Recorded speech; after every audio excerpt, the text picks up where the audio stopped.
Mesdames et messieurs, bonsoir. Bienvenue dans cette nouvelle édition du Café Fiscal. Aujourd'hui, nous parlerons de l'impôt sur les revenus des personnes physiques. Mesdames et messieurs, le système fiscal d'un pays est constitué des impôts directs et des impôts indirects. Pour ce qui est des impôts directs, on peut citer entre autres l'impôt sur les revenus des personnes physiques, l'impôt sur les sociétés, et ce qui est des impôts indirects, la taxe sur la valeur ajoutée. Mesdames et messieurs, l'impôt sur le revenu des personnes physiques est un impôt assis sur le revenu net global. Ceci dit, sur l'ensemble de vos revenus réalisés au courant de l'année. En ce qui concerne le Cameroun, par exemple, l'article 24, alinéa 1 du Code général des impôts du Cameroun énumère 6 catégories de revenus formant le revenu net global. Entre autres, les traitements, salaires et rentes viagères, les revenus fonciers, les revenus des crédits et capitaux mobiliers, les revenus des activités commerciales, artisanales et industrielles, les revenus des activités agricoles, les revenus des activités professionnelles non commerciales, etc. C'est l'ensemble de ces revenus qui forment le revenu net global. Il convient de souligner, mesdames et messieurs, que chaque revenu catégoriel est traité spécifiquement. Et c'est donc après que la somme du résultat de chaque revenu additionné forme donc le revenu net global. Mesdames et messieurs, le taux applicable sur l'impôt sur les revenus des personnes physiques est un taux progressif. Un taux progressif qui impose le contribuable en fonction de son revenu, de sa capacité contributive. Mesdames et messieurs, si on se réfère à l'article 69 alinéa 1 du Code général des impôts pour ce qui est du Cameroun, on va se rendre compte qu'il existe un barème applicable à l'impôt sur les revenus des personnes physiques.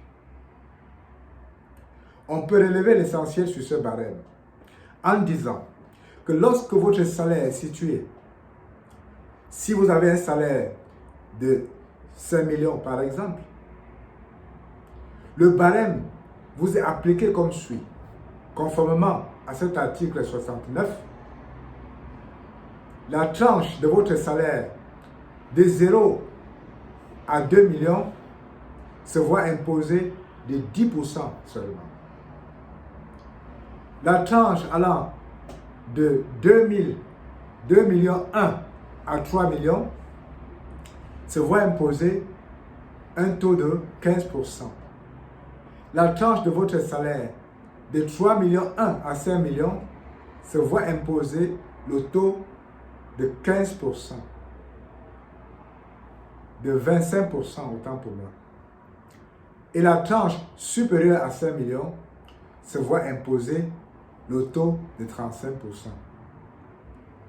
Pour résumer l'article 69 alinéa 1, le barème est ainsi décliné. Lorsque le salaire est de 0 à 2 millions, le taux imposable est de 10%. De 2 millions 1 à 3 millions, le taux est de 15%. De 3 millions 1 à 5 millions, le taux est de 25%. Et plus de 5 millions, le taux est de 35%. C'est après avoir appliqué le taux par tranche qu'on fait la somme pour avoir le revenu imposé. Il convient aussi de retenir que l'impôt sur le revenu des personnes physiques est un impôt annuel, donc qui se paie par an. Une précision importante à faire, mesdames et messieurs, les 6 catégories d'impôts dont on a cité au début, dont précise l'article 24 alinéa 1, sont détaillés comme suit. Pour ceux qui ne sont pas au courant, que chaque jour, que dans leur quotidien, ils ont des activités passibles à l'impôt sur les revenus dont ils n'ont pas connaissance. Si vous avez une maison dont vous décidez de mettre en location, le produit de la location du bâtiment entre ou forme le revenu foncier et donc passible de l'impôt sur les revenus des personnes physiques. Si vous êtes médecin, comptable et vous exercez des activités libérales, votre activité entre dans la catégorie des revenus imposables à l'impôt sur les revenus des personnes physiques. On parlera des revenus des activités professionnelles non commerciales. Si vous êtes agriculteur, votre activité entre dans le cadre de l'impôt sur les revenus des personnes physiques à travers le revenu des exploitations agricoles. Si vous avez des parts dans les entreprises et vous percevez des dividendes, votre activité, votre dividende entre dans le cadre de l'impôt sur les revenus des personnes physiques à travers le revenu des crédits et capitaux mobiliers. Donc, toute activité menée par une personne physique a un cadre qui lui permet d'être redevable de l'impôt sur les revenus des personnes physiques. Pour ne pas être victime du fisc, pour ne pas se voir redresser sur le plan fiscal, il convient donc de connaître à tout degré et à tout niveau comment déclarer vos impôts pour éviter les dommages causés par le fisc et comment bien gérer votre richesse tout en étant net avec l'autorité fiscale.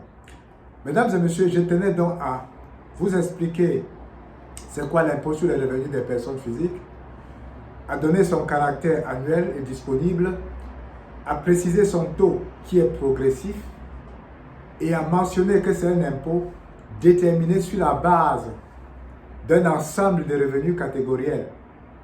Donc si vous n'avez pas bien compris un élément, posez vos questions et vous aurez des réponses spécifiques sur le sujet.